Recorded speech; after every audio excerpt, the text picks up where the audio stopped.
মোড়ক উন্মোচিত হলো marketing in a transition economy, new realities, challenges and prospects শিরোনামের গ্রন্থটির, যেটি এরই মধ্যে প্যালক্রেফ ম্যাকমিলান সিঙ্গাপুর স্প্রিংয়ের নেচার থেকে প্রকাশিত হয়েছে।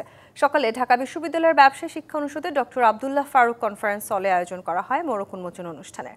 বইটির লেখক ত্রয় হলেন মোহাম্মদ ইসমাইল হোসেন, নাসরিন আক্তার এবং আবু রেজা এম মুজারেবা, যারা দেশের খ্যাতনামা শিক্ষক ও গবেষক। বইটি পরিবর্তনশীল অর্থনীতিতে বিপণন বিষয়ে নতুন বাস্তবতা, চ্যালেঞ্জ এবং সম্ভাবনা নিয়ে রচিত। উপস্থিত ছিলেন ঢাবি উপাচার্য, বিশিষ্ট শিক্ষাবিদ, গবেষক ও পেশাজীবীরা। তারা বইটির বিষয়বস্তুকে বাংলাদেশের উন্নয়ন, ব্যবসায় পরিবর্তনশীল ধারা এবং উচ্চশিক্ষার গবেষণামূলক দিকের জন্য গুরুত্বপূর্ণ বলে মন্তব্য করেন।